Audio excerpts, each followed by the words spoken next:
ओम शांति 12/3/2024 की मुरली है।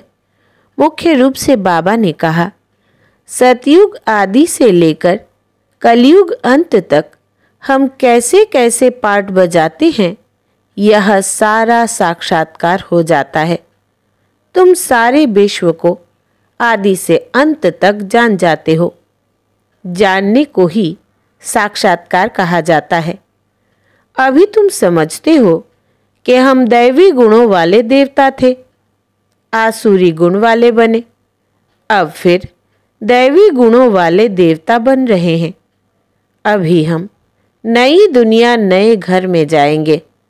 फिर कहा, अपने सब हिसाब किताब चुकतू कर साइलेंस वर्ल्ड में जाने की तैयारी करनी है। याद के बल से आत्मा को संपूर्ण पावन बनाना है। ज्ञान सागर के ज्ञान को स्वरूप में लाना है। विचार सागर मंथन कर अपना फैसला आप ही करना है। जीवन मुक्ति में श्रेष्ठ पद प्राप्त करने के लिए दैवी गुण धारण करने हैं। अब सुनते हैं महावाक्यों को विस्तार से। बाबा ने कहा, मीठे बच्चे, डेड साइलेंस में जाने का अभ्यास करो। बुद्धि बाप की तरफ रहे तो बाप भी तुम्हें अशरीरी बनने के लिए सकाश देंगे। प्रश्न है, तुम बच्चों को जब ज्ञान का तीसरा नेत्र मिलता है तो कौन सा साक्षात्कार हो जाता है? उत्तर, सतयुग आदि से लेकर कलयुग अंत तक हम कैसे कैसे पाठ बजाते हैं, यह सारा साक्षात्कार हो जाता है। तुम सारे विश्व को आदि से अंत तक जान जाते हो। जानने को ही साक्षात्कार कहा जाता है। अभी तुम समझते हो कि हम दैवी गुणों वाले देवता थे, आसुरी गुण वाले बने, अब फिर दैवी गुणों वाले देवता बन रहे हैं। अभी हम नई दुनिया नए घर में जाएंगे। ओम शांति। बच्चे बैठे हैं याद की यात्रा में। बेहद का बाप तो यात्रा में नहीं बैठे हैं। वो तो बच्चों को सकाश की मदद दे रहे हैं, अर्थात इस शरीर को भुला रहे हैं। बाप की मदद मिलती है कि बच्चों को शरीर भूल जाए। सकाश देते हैं आत्माओं को, क्योंकि बाप देखते ही आत्माओं की तरफ है। तुम हर एक की बुद्धि बाप की तरफ जाती है। बाप की बुद्धि व दृष्टि फिर बच्चों तरफ जाती है। फर्क है ना? Dead silence. यह अभ्यास करते हो डेड साइलेंस का। शरीर को छोड़ अलग होना चाहते हो। आत्मा समझती है कि जितना याद करते रहेंगे उतना इस शरीर से निकल जाएंगे। जैसे सर्व का मिसाल देते हैं, जो मिसाल देते हैं उसमें ज़रूर कुछ खूबी होती है। तुम जानते हो हम शरीर छोड़कर वापस चले जाएंगे और फिर आएंगे। यह बातें और कोई नहीं जानते। यह ड्रामा को कोई भी जानते नहीं है। कोई भी ऐसी गारंटी नहीं देते कि इस याद से तुम्हारे विकर्म विनाश होंगे। ऐसी बात कोई भी सुनाते नहीं है। तुम बच्चे जानते हो हमारी अब वापस जर्नी है। आत्मा का बुद्धि योग उस तरफ है। अब नाटक पूरा हुआ, अब घर जाना है। बाप को ही याद करना है। वही पतित पावन है। गंगा के पानी को तो लिबरेटर और गाइड नहीं कहेंगे। एक बाप ही लिबरेटर और गाइड हो सकता है। यह भी बड़ी समझने और समझाने की बातें हैं। वो तो है ही भक्ति। उनसे कोई कल्याण नहीं हो सकता। बच्चे जानते हैं पानी तो स्नान के लिए है। पानी कभी पावन नहीं बना सकता। ऐसे भी नहीं भावना का भाड़ा मिल सकता है। भक्ति मार्ग में उनका महत्व रख दिया है। इन सब बातों को कहा जाता है अंधश्रद्धा। ऐसी श्रद्धा रखते रखते मनुष्यों को टाइटल मिल जाते हैं। अंधे की औलाद अंधे। भगवान वाच है ना, अंधे और सज्जे कौन है, यह भी तुम जानते हो। अभी सारे सृष्टि के आदि मध्य अंत को बाप द्वारा जाना है। तुम बाप को जान गए हो, इसलिए सृष्टि के आदि मध्य अंत और ड्यूरेशन को भी जान गए हो। एक एक बात पर विचार सागर मंथन कर अपना आप ही फैसला करना होता है। भक्ति और ज्ञान का कॉन्ट्रास्ट है। ज्ञान बिल्कुल ही न्यारी चीज है। यह नॉलेज नामी ग्रामी है, राजयोग की पढ़ाई है ना। बच्चों को यह भी मालूम पड़ा है, देवताएं संपूर्ण निर्विकारी थे। रचता बाप ही बैठ अपना परिचय भी देते हैं, वो है परम आत्मा। परम आत्मा को ही परमात्मा कहते हैं। अंग्रेजी में सुप्रीम सोल कहा जाता है। सोल अर्थात आत्मा। बाप की आत्मा कोई बड़ी नहीं होती है। बाप की आत्मा भी ऐसे ही है जैसे तुम बच्चों की है। ऐसे नहीं, बच्चे छोटे, बाप बड़ा है। नहीं, वो सुप्रीम नॉलेजफुल बाप बहुत प्यार से बच्चों को समझाते रहते हैं। पाठ बजाने वाली आत्मा है, जरूर शरीर धारण कर पाठ बजाएगी। आत्मा के रहने का स्थान शांति धाम है। बच्चे जानते हैं आत्माएं ब्रह्म महतत्व में रहती है। जैसे हिंदुस्तान में रहने वाले अपने को हिंदू कह देते हैं, वैसे ही ब्रह्मांड में रहने वाले फिर ब्रह्म को ईश्वर समझ बैठे हैं। ड्रामा में गिरने का उपाय भी नूंधा हुआ है। वापिस तो जा ही नहीं सकते, भल कोई कितनी भी मेहनत करे। नाटक जब पूरा होता है तो सभी एक्टर्स आकर इकट्ठे होते हैं। क्रिएटर, मुख्य एक्टर भी खड़े हो जाते हैं। बच्चे जानते हैं अब यह नाटक पूरा होता है। यह बातें कोई भी साधु संत आदि जान नहीं सकते। आत्मा की यह नॉलेज कोई को नहीं है। परमात्मा बाप यहाँ एक बार आते हैं और सबको तो यहाँ पाठ बजाना ही है। वृद्धि होती रहती है ना। आत्माएं सब कहाँ से आई? अगर कोई वापिस जाता हो फिर तो वो रस्म पड़ जाए। एक आए दूसरा जाए, फिर उसमें पुनर्जन्म कहाँ नहीं जाए। पुनर्जन्म तो शुरू से ही चला आता है। पहले नंबर में है यह लक्ष्मी नारायण। बाप ने समझाया है, पुनर्जन्म लेते लेते पिछाड़ी में जब आ जाते हैं तो फिर पहले नंबर में जाना पड़ता है। इसमें संशय की बात तो हो नहीं सकती। आत्माओं का बाप खुद आकर समझाते हैं। क्या समझाते हैं? अपना भी परिचय देते हैं। आगे पता था क्या कि परम आत्मा क्या चीज है? सिर्फ शिव के मंदिर में जाते थे। यहाँ तो ढेर के ढेर मंदिर है। सतयुग में मंदिर पूजा आदि होती ही नहीं। वहाँ तुम पूज्य देवी देवता बनते हो, फिर आधा कल्प के बाद पुजारी बनते हो तो उनको फिर देवी देवता नहीं कहेंगे। फिर बाप आकर पूज्य बनाते हैं। और कोई देश में यह गायन नहीं है, राम राज्य रावण राज्य। अभी तुम समझ गए हो। राम राज्य का ड्यूरेशन कितना है सिद्ध करना चाहिए। यह नाटक है, इनको समझना है।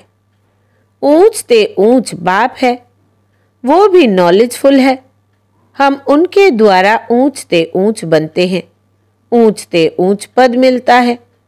बाप हमको पढ़ाते हैं, दैवी गुण भी धारण करने हैं।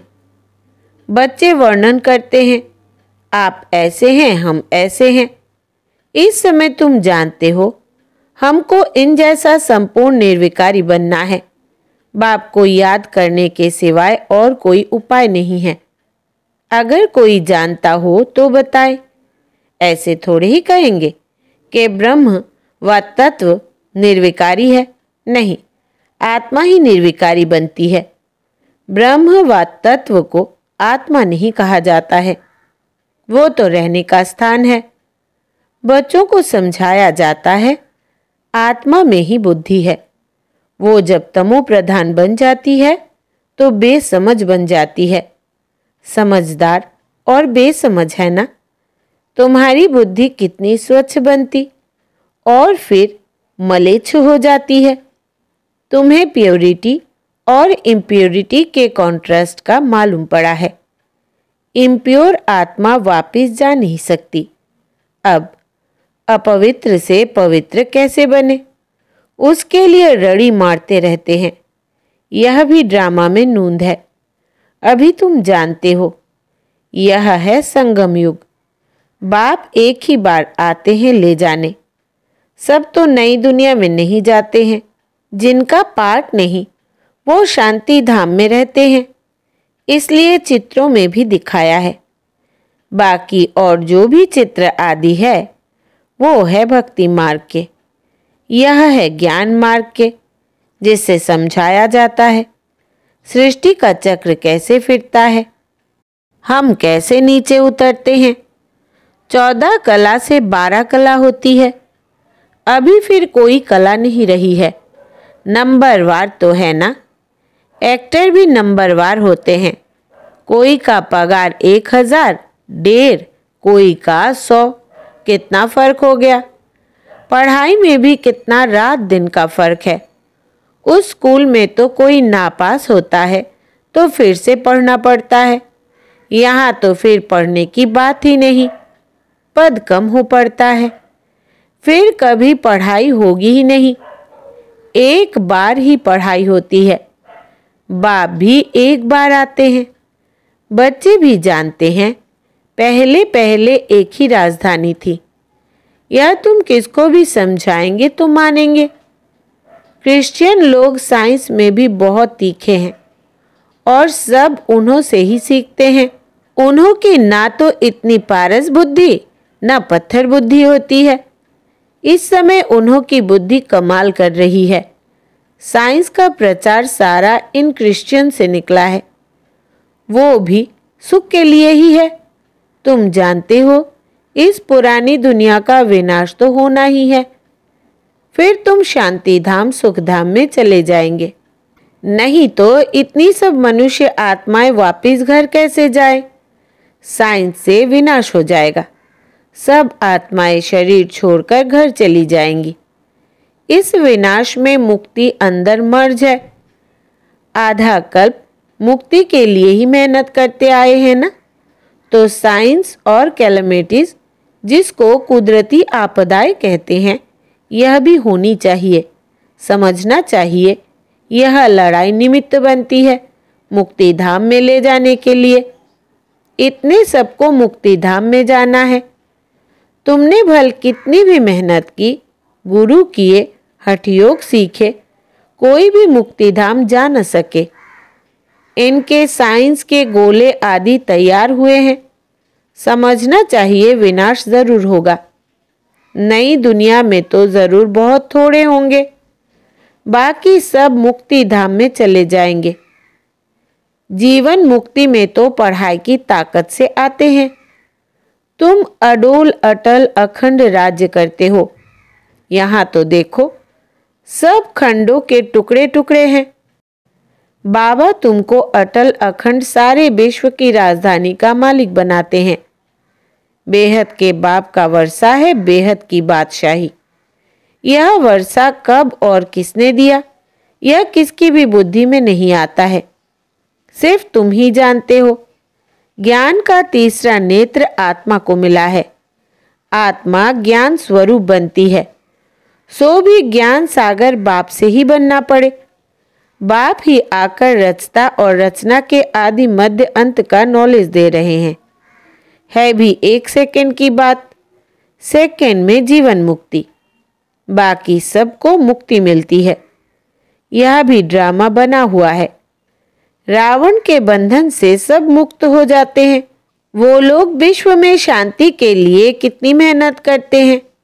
यह सिर्फ तुम बच्चे ही जानते हो कि विश्व में और ब्रह्मांड में शांति कब होती है। ब्रह्मांड में शांति कहा जाता है, फिर विश्व में शांति और सुख दोनों रहते हैं। विश्व अलग है और ब्रह्मांड अलग है। चांद सितारों से परे है ब्रह्मांड, वहाँ यह कुछ नहीं होता। इनको कहा ही जाता है साइलेंस वर्ल्ड। शरीर छोड़कर साइलेंस में चले जाएंगे। तुम बच्चों को वो भी याद है। तुम इस समय वहाँ जाने की तैयारी कर रहे हो और कोई भी जानते नहीं। तुमको तैयारी कराई जाती है। बाकी यह लड़ाई तो कल्याणकारी है। सबका हिसाब किताब चुकता होना है। सब पवित्र बन जाएंगे। योग अग्नि है ना, अग्नि से हर चीज पवित्र होती है। जैसे बाप ड्रामा के आदि मध्य अंत को जानते हैं, वैसे तुम एक्टर्स को भी ड्रामा के आदि मध्य अंत को जानना है। जानने को ही साक्षात्कार कहा जाता है। अभी तुम्हारा ज्ञान का तीसरा नेत्र खुला है। बरोबर हम सारे विश्व को सतयुग आदि से कलयुग अंत तक पूरा जान चुके हैं। दूसरा कोई भी मनुष्य मात्र नहीं जानते। तुम समझते हो हम जो दैवी गुणों वाले थे वही फिर आसुरी गुणों वाले बनते हैं। फिर बाप आकर दैवी गुणों वाला बनाते हैं। बाप आते ही है पतितों को पावन बनाने। दुनिया में और कोई को यह पता नहीं है कि यह देवी देवता घराने वाले ही पूरे 84 जन्म लेते हैं। पावन भी तो पतित भी बनते हैं। यह किसकी बुद्धि में नहीं है। अभी तुम समझते हो यह तो जड़ चित्र है। एक्यूरेट फोटो तो उन्हों का निकल ना सके। वो तो नेचुरल गोरे हैं। प्योर प्रकृति से शरीर भी प्योर बनते हैं। यहाँ तो इम्प्योर है। यह रंग बिरंगी दुनिया सतयुग में नहीं होगी। श्री कृष्ण को कहा जाता है श्याम सुंदर। सतयुग में है सुंदर, कलयुग में है श्याम। सतयुग से कलयुग में कैसे आते हैं तुमको नंबर 1 से लेकर मालूम पड़ा है।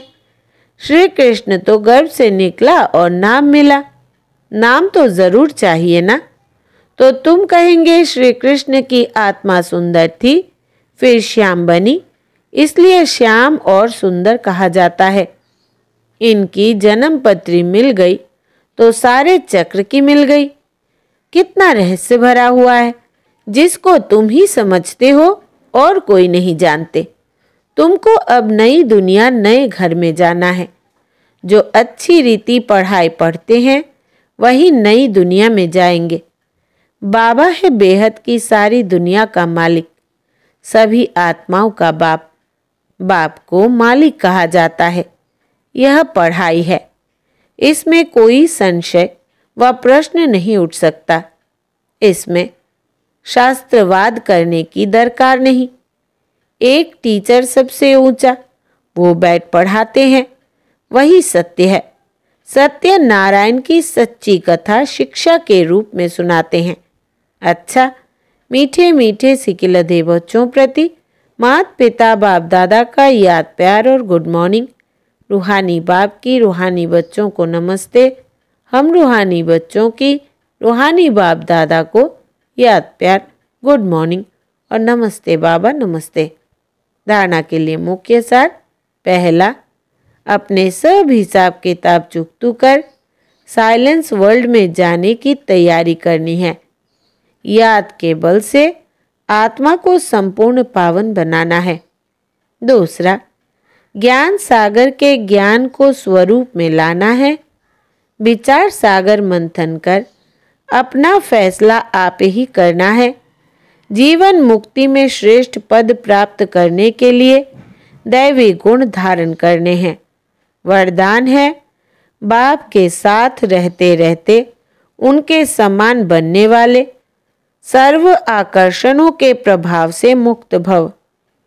विस्तार है, जहाँ बाप की याद है अर्थात बाप का साथ है, वहाँ बॉडी कॉन्शियस की उत्पत्ति हो नहीं सकती।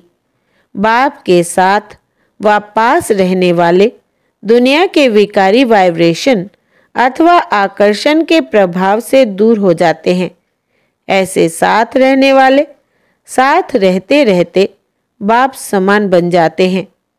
जैसे बाप ऊंचे ते ऊंचा है, ऐसे बच्चों की स्थिति भी ऊंची बन जाती है। नीचे की कोई भी बातें उन पर अपना प्रभाव डाल नहीं सकती। स्लोगन है, मन और बुद्धि कंट्रोल में हो तो अशरीरी बनना सहज हो जाएगा। मन और बुद्धि कंट्रोल में हो तो अशरीरी बनना सहज हो जाएगा। अच्छा, ओम शांति।